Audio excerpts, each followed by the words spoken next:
If you've ever walked along Waterloo Road, one of the streets that runs alongside London Waterloo Station, you may have noticed that there are 3 bridges crossing the street. One of these carries the line into Waterloo East. Another carries the pedestrian corridor between Waterloo and Waterloo East. But what's the third? Waterloo Station is one of the busiest stations in the UK. In fact, at times, it's been the busiest. It has 24 platforms, plus an additional 8 in the tube station below.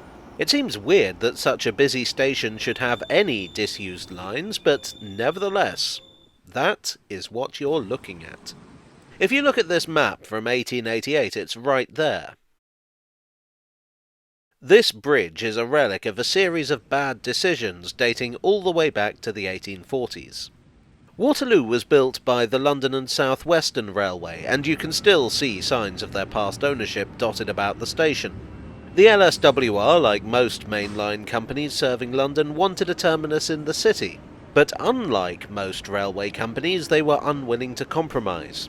They were advised by no less an authority than Robert Stephenson, one of the builders of the pioneering locomotive rocket and perhaps the premier railway engineer in Britain at the time, that they had a good thing going at Waterloo. Land was cheap, it was just over the river from the city, and there was plenty of room to expand. The LSWR weren't having it, though. They built a very basic station which opened in 1848 under the name Waterloo Bridge. They didn't see any point in building anything more substantial because this wasn't going to be their terminus. This, of course, came back to bite them in the proverbial because it meant that when the station inevitably did need to expand, it had to be in the form of messy add-ons. This resulted in a notoriously chaotic and confusing station, the butt of endless jokes. Meanwhile, they played with other ideas to get to the city. One was to run bus services, but these didn't offer much advantage for passengers. Then they had a brainwave. The South Eastern Railway had a line into Cannon Street, and they were building a branch to a new station at Charing Cross. That line would run right past Waterloo Bridge. So the LSWR struck a deal with the South Eastern to run trains to Cannon Street in the heart of the city. Almost perfect. In another example of terrible design, the LSWR built a single track from between platforms 2 and 3 at Waterloo, through the concourse, over the Cab Road, across Waterloo Road, and up to a spur off the South Eastern line. The South Eastern, for their part, built a new station known as Waterloo Junction. It's now known as Waterloo East. The new line opened in 1864, with Waterloo Junction following in 1869. The trouble was that after all that, they weren't sure what to do with it. The LSWR ran a few trains from what's now Kensington Olympia to Cannon Street. Then the two companies had one of those fallings out that Victorian railway companies so often do. The South Eastern seemed to get into feuds with just about everyone. Long story short, the South Eastern were very reluctant to let the LSWR anywhere near their stations, and the feeling was mutual. Waterloo Junction became something of a white elephant, in the curious position of being next to one of London's busiest stations, yet itself being rather obscure. The line didn't go completely unused. A third company, the London and North Western Railway, had no particular beef with either railway. Actually, they'd recently been in negotiations with the South Eastern to build an underground railway from Euston to Charing Cross, which had fallen apart due to a financial crisis in 1867. Perhaps to keep them sweet, the South Eastern let them run a service to Cannon Street via a rather circuitous route. Euston to Willesden Junction, to Clapham Junction, up to Waterloo, and on to Cannon Street.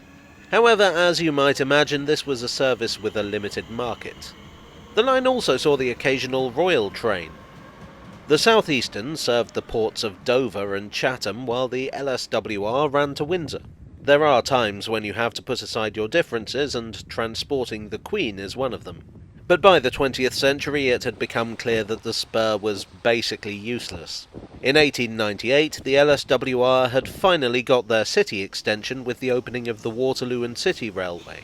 Waterloo Station was badly in need of a rebuild, so in 1900 work began to turn this laughing-stock of a station into a worthy mainline terminus. The process was gradual, and it wasn't until 1911 that they got rid of the spur once and for all.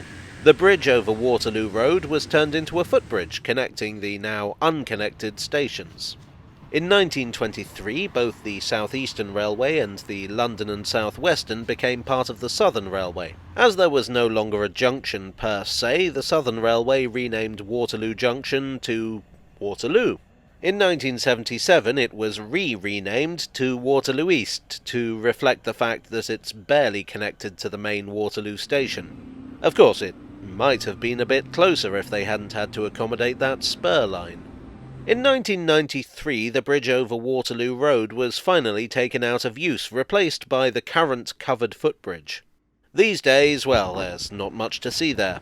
In 2003, the author Vic Mitchell put forward a proposal for a scheme known as Radial Rail, which would have reinstated a lot of disused South London Railway connections, including our friend in this video. Nothing came of this, and I don't know how practical it would have been, but, well, the bridge is still there. I do hope you enjoyed today's video. If so, please do click the like button and subscribe for more. Do you think the LSWR were right to close the connection, or are you with Mr. Mitchell that it could still provide a useful route? Let me know in the comments section. Thanks as ever to my donors on Ko-fi and Patreon. You are the spur line to my city station. And I'll see you all again very soon. Cheerio.